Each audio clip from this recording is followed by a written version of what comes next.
ọ dị mma unu afụgon ka nsi wee kwu na uche gị abụrụ uche ndị mmadụ. Ọtụtụ ndị ekwuola ihe ha nwere ike ikwu gbasara nke anọ ka o si emetụta ha n'obi. O nwere nnọọ nwa okorobịa nke sịrị mba ka ekwenye ya na-akpọ ule POST UTME na JAMB bụ nke ọ ya bụ nenesia ọ mara na ọ ga-aba mahadum maka na o nwere ụzọ a ga-esi nene ya bụ JAMB. Mgbe ụfọdụ nwere ndị na-abịa sị gị ka e were mmadụ ka enenere ha JAMB, mana abịa na POST UTME nke a bụ nke ndị mahadum onye ọbụla na-achịfụta anya na-achọsi onye ọbụla ọkụ mara ka anya bụ ule ga-esi wee dị. Mgbe ụfọdụ ị ga-afụ ụmụ akwụkwọ ha na-ama jijijiji ụjọ sokwe n'ihe na-ebutu ya bụ mmadụ emeghe ọfụma na ule POST UTME. Mana ọtụtụ ndị anyị jụrụ sịrị na ha chọrọ ka ewepụ POST UTME hapụrụ ha JAMB maka na mmadụ inene POST UTME nwekwara ọghọm dị na ya. Ebe anyị ga-aga n'iru ka anyị nene ọghọm dị na ya mere ndị mmadụ ji wee kwuo si bupụrụ ha POST UTME hapụrụ ha JAMB maka na na-asị na ihe niile nwere uru nwere ọghọm. Ugbu a ka anyị nene ọghọm dị na ya bụ ife. Ule POST UTME anyị na-ekwukwanụ maka ya ịna-anya o nwekwara ọghọm dị na ya mana uru dị ya dịkwa na ya. Mana kedu ọghọm dị na ya bụ ife? Ule POST UTME na-ebute aka azụ. Kedu ka aka azụ a si aga n'iru? Ka o si ebute aka azụ bụ na oge ụfọdụ ị ga-afụ ụmụ akwụkwọ tara afụfụ nya ndị mmadụ tara afụ mụọ anya anyasị kụsi akwụkwọ gụọ ya n'ụtụtụ gụọ n'abalị gụcha anya bụ ife baa na ebe a ga-ene ya bụ ule lelesia kpee ekpere si Chineke na ha ma na ha ga-enweta akara dị mma. Mgbe rizọt ga-apụta a na-afụzi na ị mere ọfụma, olileanya ga-abụrụ na mahadum ahụ ga-enye gị kọọsụ ahụ ị chọrọ ịgụ. Inezi anya ifu na aka azụ ndị ma mmadụ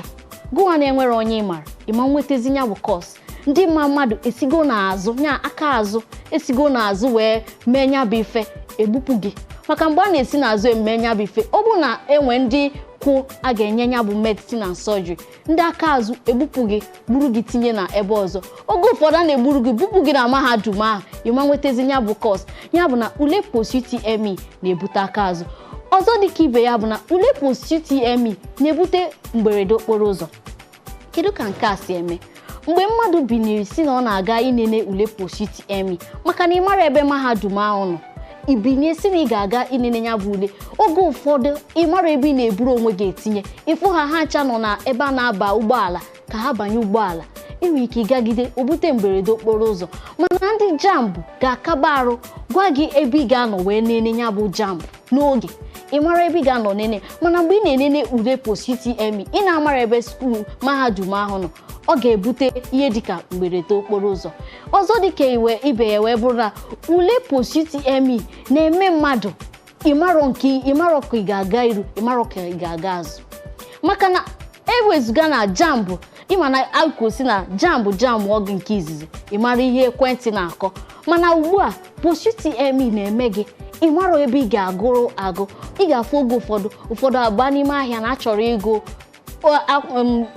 ajụjụ nke gara aga n'afọ gara aga ha na-ego onye nke agụ nka ogo akwụkwọ dị otu a ego nya bụ ife ịma mmazi ị ga-agụ ịgụ akwụkwọ nka oge ụfọdụ inenesi anya bụ ihe ọ bụrụ ihe ị gụrụ bụ ihe a ga-enye gị na ajụjụ ule. O wee bụrụ gịnị na ule POST UTME nwere ọghọm dị n'ime ya. Ka anyị si aga n'iru ịma na mgbe ọbụla anyị na ebe anyị na-akọwatara unu maka ihe anwụrụ dị iche iche na-akọwatakwala unu maka ndị ama ama. O nwere nnọọ ihe na-afụ anwụrụ ọkụ nke nọ na igwe ọlọrọ ọhụrụ nke nwa amadi ama m ebe nwa amadi asị mana nwa amadi a mepere ọnụ sị na ọ chọrọ ka mmadụ gbarịa odibo ka ọ kwụọ onye a 250,000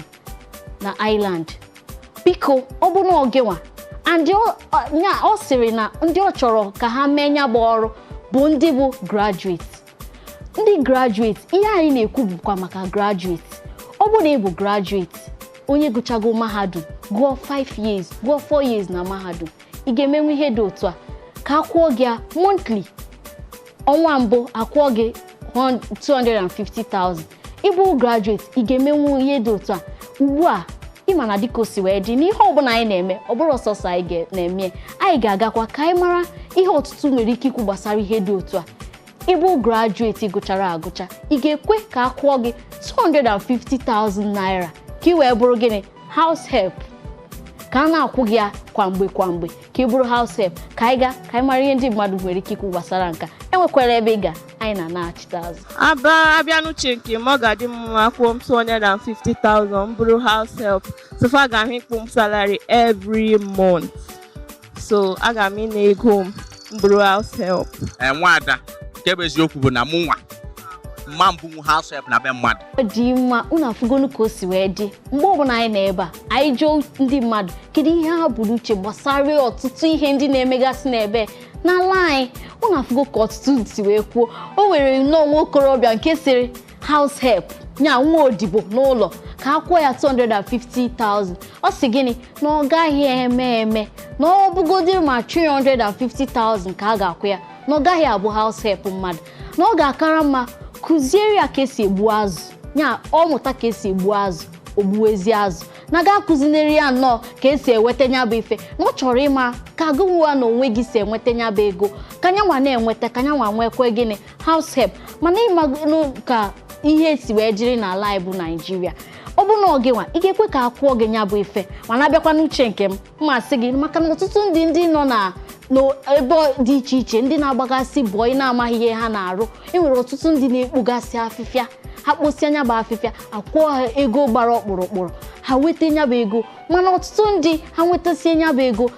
ha sị gị n'ọkwa ha ama ngwa gị ihe fefa na-eme nke bụ na ifunye bụ ego isi kiri ọrụ onye a na-arụ mere o ji enweta nya bụ ego mana ị na-anya ego a na-ekwu maka ya ọ bụkwa na obere ego 250,000 ajụkwa m ọ bụ na house help m ga-amara kedu ihe a na-emegasị kedu ihe m ga na-arụ na ya bụ house help bụrụ nwa odibo ga na-aza yes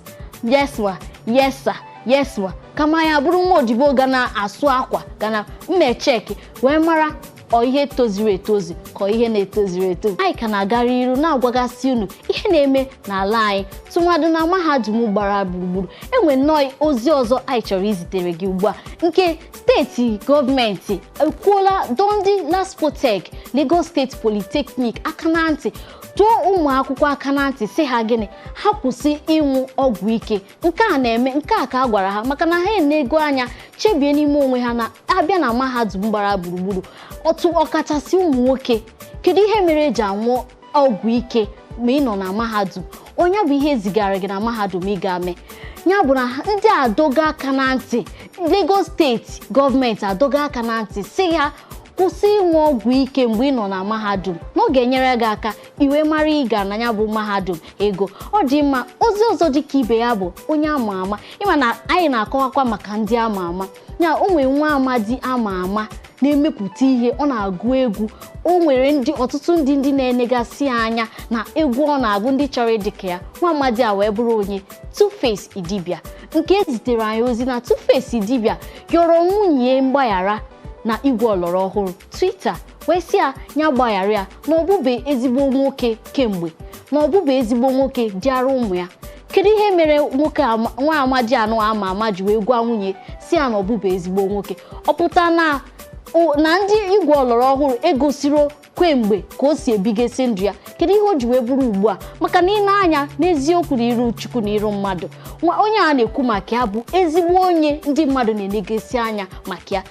kemgbe a na-anụgasị akụkọ gbasara ndị ama ama ihe ha na-eme onye nke a ji wee mee onye nke a ji wee gagide na iru gaa n'azụ onwebe akụkọ a nụrụ gbasara nwoke anụ mana ugbu a anyị anụgo ka o si wee yọọ nwunye mgbaghara mana anyị ga-ewetara gị n'izu ụka ọzọ na-abịa gwa gị ka o si wee dị n'uju anyị ka na-aga n'iru na-asị unu ndụmọdụ unu nwere ike inye onye ọbụla chọrọ inene ule POST UTME ị ga-asị onye a o nwere ule mmadụ na-elele na-abụ ule na-aga na-enwero uru dị na ya ọ ga-akaba arụ na onye ọbụla na-enene ya bụ ule POST UTME ga-agba mbọ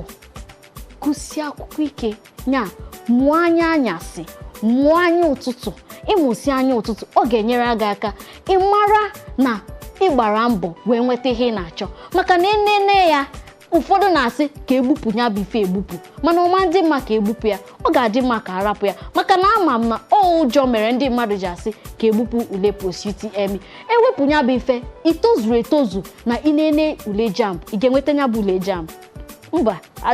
ekwerọ m n'aka na ị ga-enweta ya bụ ule JAMB ọ ga-akaba arụ si rapụ ule POST UTME rapụkwanụ ule JAMB inenesie ya bụ ife o nyere gị aka inweta kọọsụ nke ahụ ị na-achọ nrọ ahụ ị na-arọ o wee pụta ife unu ma na ihe ọbụla anyị na-eme bụ gbasara ndị ama ama na ndị ọzọ chọkwara ịbụ ndị ama ama maka na ị na-anya enwere ndị ọzọ na-agba mbọ nya ha na-agbazi mbọ ike ka ọ bụrụ ọigwu egwu ka ha chọrọ imejupụta n'ụwa ha na-agba mbọ anyị ga-ene n'anya ka anyị jụọ onye anụ enwere nnọọ nwa amadi nwa afọ nke na-agbasi mbọ ike ọ chọrọ ka ụwa dum mara na ya na-agụ egwu anyị ga-ajụ ya ajụjụ ọnụ gbasara ka o si wee bido ya bụ ịgụ egwu kedu ihe mere o ji wee bido ya bụ ịgụ egwu nakwazi egwu ọ na-agụ ka o si wee o si adị ka o si aga n'iru anyị ga-aga ka anyị jụọ nwa amadi anụ ihe gbasara egwu anyị na-achite anyị gaa n'iru wee kọwapụtara unu ka ọ tụrụ anyị n'ọnụ enwekwala ebe ị ga anyị na-achite azụ ọmụ a bụ nwa osisi chukwu nọ nso nke eji Littlewood wee malụ abụ nwa nke abụọ na be ndị be nwa osisi n'Ọnịcha Anambra steeti ebe m jere akwụkwọ bụ na Holy Cross Nursery and Primary School before m banye Dennis Memorial Grammar School nke dịkwa n'Ọnịcha ka anyị mesikwa nke anwa anyị banyezie n'ụlọ akwụkwọ na-akpọ Chukwuemeka Odumegwu Chukwu University nke eji Ikemba afa Ikemba ka eji wee mee the school onye ka anyị gụsị mana kịta anyị na-eme service nke ịgwa ya eziokwu a na-eme ọtụtụ ife